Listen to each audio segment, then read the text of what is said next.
Hello guys. Hello guys.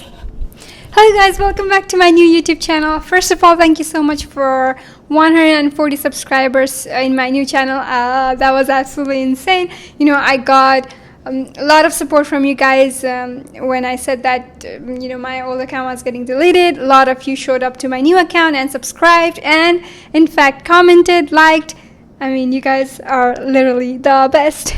Anyway, the reason that I wanted to make this video today was because I saw a comment on my new YouTube account that I felt like deserved a video. And this question is actually by Samriddhi Neopane. So thank you, Samriddhi, for asking this question. I'll read it to you. She says, wanted to ask this a long time ago. Hope you reply today. As you said in one of your previous videos that you were a biology student in high school, I assume you did not have much knowledge about computers or programming, at least. Why did you choose software engineering? Was it for scope or interest? Anyways, what were the major difficulties you faced having less knowledge about computers in your freshman year? Just wanted to know your coding journey. Lots of love. Thanks, Samriddhi. This is an awesome question. Let me eat a wafer before I answer that.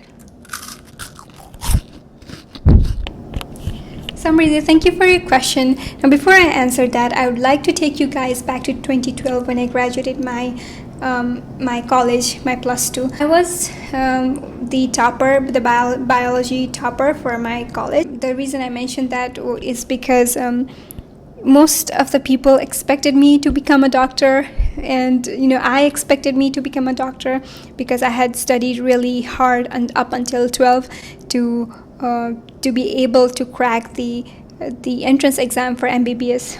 And those exams are really tough. People say that Harvard, MIT are difficult to get in, but the acceptance rate for Harvard is 4%, whereas for IOM, MOE, I think it's 0.3%. So you can just say how difficult that is, right?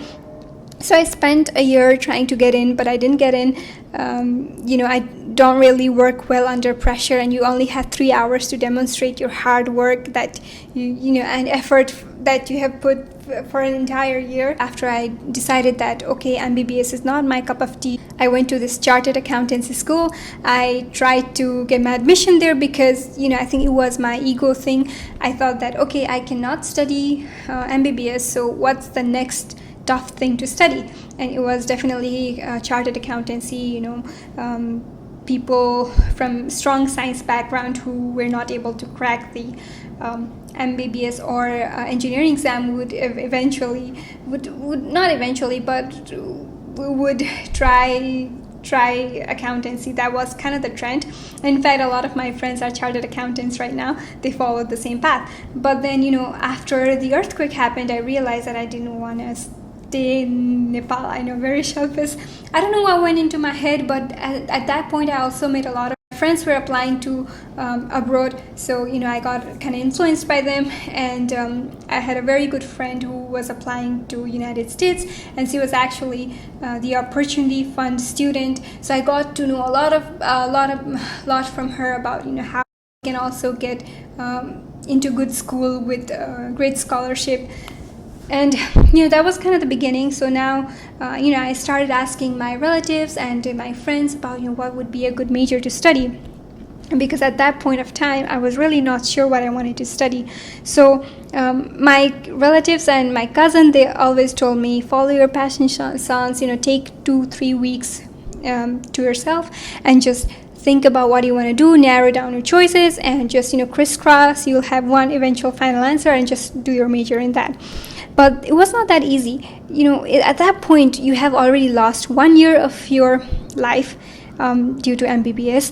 Your friends are going all over the places. They are in United States. They are already in second year in Nepal, bachelors. So you are really, you get frustrated, and no matter how positive attitude you have toward things, you start to lose the motivation. So that's exactly what happened to me. And at that point, when someone tells you to find a passion, that would be a hard thing to come up with.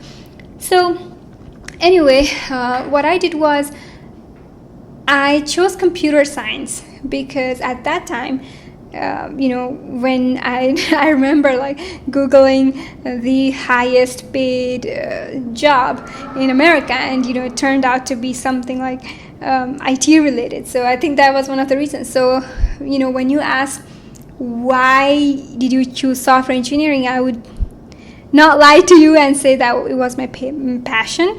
It was due to money and stability, and also the fact that I came here. I would also want to work here for some time and get some experience, and for that I would have to major in a subject that has that scope. But I would like to say that right now I cannot imagine doing any job other than being a software engineer. Maybe management position later in my life, but right now, for now, I don't imagine myself being anything else other than software engineering.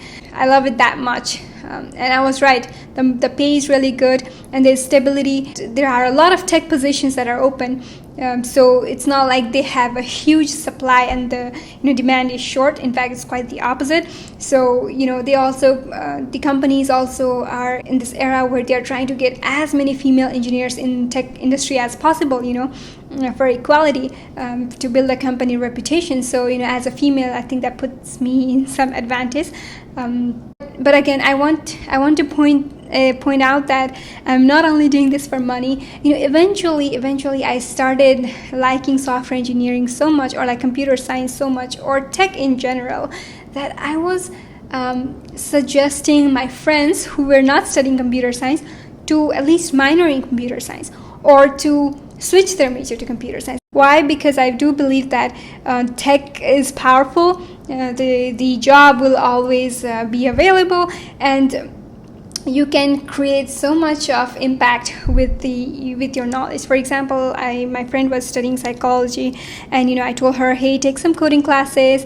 You might be able to mix your knowledge from computer science plus psychology to create some apps, or to create websites, or to create any software that would be helpful for millions of users that's related to psychology. Because at the end of the day, everyone uses phone, everyone is in their computer all day. You can create your own consulting app, let's say, or consulting, what's the word called, therapy app or something like that.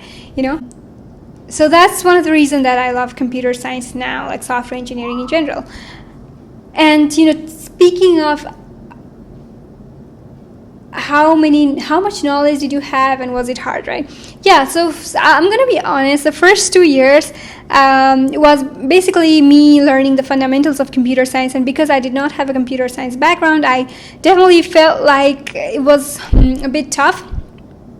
But in America, the professors are so helpful. They will provide you with office hours, and you can just go to them one-on-one, have a one-on-one meeting and talk to them, and they will be ready to help you. You'll have tutors, you'll have free tutoring. Besides that, there's a ton of online resources that will help you.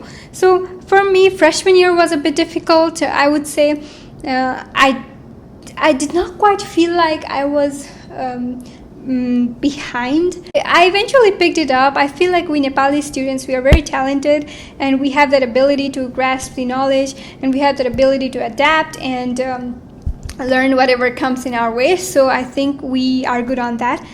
Nowadays, I feel like there are so many resources, and many of the developers are actually self-taught developers, so you can just actually go online and study about it. And it's not going to be tough at all, because people usually expect that whatever I'm going to study, I must like it, like it should be my passion. But that shouldn't be the case. You can pick a field because it has some other advantage, and it can become your passion, which exactly what happened in my case. Like, I can't imagine myself being a doctor now, or a chemical engineer, or a mechanical engineer. Like, I'm happy with coding. I think it comes with a lot of, I think it has developed a lot of problem-solving skills in me, and I've met a great team. So if you are, confused about, do I want to do coding, but I'm not really into it, it's not my field, just try it, and eventually I think you'll like it. Just build an app, build a website, and then you'll feel like, oh, did I just build that? Oh, something I created is on internet. And I think you'll start liking it. That's exactly what happened to me. And I hope you find this video helpful. Bye bye. Thanks. See ya. Take care. Tata.